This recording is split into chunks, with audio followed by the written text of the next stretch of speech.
শুভ সন্ধ্যা। আজকের লাইভ সেশনে আমরা আলোচনা করব বাজার পতন হচ্ছে, আপনি কি করবেন।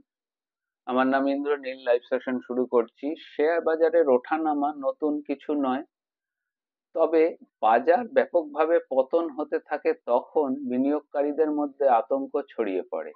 বাজারের পতনের সময় অনেকেই না বুঝে তড়িঘড়ি করে শেয়ার বিক্রি করে ফেলেন এবং অনেক সময় আরো বেশি ক্ষতির কারণ হয়ে দাঁড়ায়। তাই বাজার পতনের সময় ধৈর্য ধরে সঠিক পদক্ষেপ নেওয়াই সবচেয়ে গুরুত্বপূর্ণ। এবারে আসছি বাজার পতনের কারণ কি। বাজার পতনের পেছনে বিভিন্ন কারণ থাকতে পারে, যেমন আন্তর্জাতিক অর্থনৈতিক অস্থিরতা, বিশ্বব্যাপী অর্থনৈতিক দুর্বলতা, যুদ্ধ বা রাজনৈতিক অস্থিরতা বাজারে নেতিবাচক প্রভাব ফেলে। দুই হচ্ছে মুদ্রাস্ফীতি ও সুদের হার বৃদ্ধি। উচ্চ মুদ্রাস্ফীতি এবং সুদের হার বাড়লে বিনিয়োগকারীরা কম ঝুঁকিপূর্ণ বিনিয়োগের দিকে ঝুঁকতে পারে না। তিন হচ্ছে কর্পোরেট আয় হ্রাস। ধরুন, যদি কোম্পানিগুলির আয় প্রত্যাশিত মাত্রায় না পৌঁছয় তখন বাজারের নেতিবাচক প্রতিক্রিয়া দেখা যায়। এবং নিয়ন্ত্রক সংস্থার হস্তক্ষেপ। কোনো কঠোর নিয়ন্ত্রক নীতি বা নতুন নিয়মাবলী বাজারের ওপর চাপ সৃষ্টি করতে পারে। বাজার পতনের সময় কি করণীয়। আতঙ্কিত হবেন না। প্রথম পয়েন্ট হচ্ছে খুবই গুরুত্বপূর্ণ, যেটা হচ্ছে বাজার পতন অস্থায়ী হতে পারে। দীর্ঘমেয়াদী শেয়ার বাজারে সাধারণত পুনরুদ্ধার হয় এবং তাই আতঙ্কিত হয়ে বিক্রি না করাই ভালো। আপনার বিনিয়োগ পর্যালোচনা করুন। আপনার বিনিয়োগ পোর্টফোলিও পরীক্ষা করে দেখুন, আপনি কি দীর্ঘমেয়াদী বিনিয়োগকারী। আপনার বিনিয়োগ পরিকল্পনা কি বাজারের ওঠানামা সহ্য করতে সক্ষম। আপনার বিনিয়োগ বৈচিত্র্য ডাইভার্সিফিকেশন করা আছে কি। আর আপনার পোর্টফোলিও সঠিকভাবে সাজানো থাকে যদি, তাহলে বাজার পতন আপনাকে ততটা ক্ষতি করবে না। নতুন বিনিয়োগের সুযোগ খুঁজুন। বাজার পতনের মানে কিছু ভালো শেয়ার কম দামে আপনি কেনার সুযোগ পাবেন।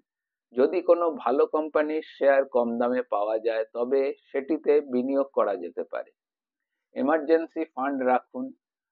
বিনিয়োগকারীদের সবসময় জরুরি পরিস্থিতির জন্য কিছু নগদ অর্থ হাতে রাখা উচিত, যাতে বাজারের পতনের সময় চাপ অনুভব করতে না হয়। বিশেষজ্ঞদের পরামর্শ নিন। যদি বাজারের পরিস্থিতি বোঝা কঠিন হয়ে পড়ে তবে একজন অভিজ্ঞ আর্থিক পরামর্শকের পরামর্শ নিন। তারা বাজার বিশ্লেষণ করে আপনাকে সঠিক পরামর্শ দিতে পারবেন। দীর্ঘমেয়াদী দৃষ্টিভঙ্গির দিকে নজর রাখুন। বাজারে ছোটখাটো ওঠানামার দিকে নজর না দিয়ে দীর্ঘমেয়াদী পরিকল্পনার উপর গুরুত্ব দিন। ইতিহাস বলে, যারা দীর্ঘ সময় ধরে বিনিয়োগ ধরে রাখে তারা ভালো রিটার্ন পেয়ে থাকে। কি কি করবেন না। ভীত হয়ে আপনার গচ্ছিত বিনিয়োগ বিক্রি করে দেবেন না। প্রথমেই এটি খুব বড় পয়েন্ট। আতঙ্কের কারণে হুট করে বিক্রির সিদ্ধান্ত নেওয়া আরো বেশি ক্ষতির কারণ হতে পারে। একই খাতে বেশি বিনিয়োগ করবেন না। আপনার সম্পদ বিভিন্ন খাতে ভাগ করে রাখুন, যাতে ক্ষতি হলে একসাথে সবগুলি ক্ষতিগ্রস্ত না হয় এবং যাতে অন্যটি এই ক্ষতিটাকে আপনার পুষিয়ে দিতে পারে। মানে আপনি ডাইভার্সিফিকেশন করে রাখুন, বিভিন্ন ফান্ডে টাকা রাখুন।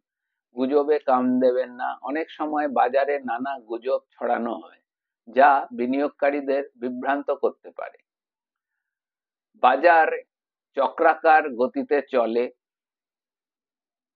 বাজারের উত্থান পতন অবশ্যম্ভাবী। যারা বিচলিত না হয়ে ধৈর্য ধরে বিনিয়োগের সিদ্ধান্ত নেন তারা দীর্ঘমেয়াদী সফল হন। তাই বাজারের পতনের সময় সঠিক কৌশল গ্রহণ করুন এবং বিনিয়োগের সিদ্ধান্ত জ্ঞান সম্মতভাবে নিন এবং পরামর্শ নিন কোনো ভালো আর্থিক পরামর্শদাতার, কোনো যিনি সাহায্য করতে পারবেন বা যিনি এই লাইনে বা এই প্রফেশনে আছেন। ধন্যবাদ। আজকের লাইভ সেশন এই পর্যন্তই। এই লাইভ সেশনটিকে যত বেশি সম্ভব শেয়ার করুন এবং আপনাদের পরিচিতদের মধ্যে ছড়িয়ে দিন, এবং কোনো প্রশ্ন, কোয়েরি বা কোনো বিষয় সম্বন্ধে আলোচনা শুনতে চাইলে বা প্রশ্ন উত্তর জানতে চাইলে আমাকে অবশ্যই লিখে জানান। ধন্যবাদ। সকলে ভালো থাকবেন।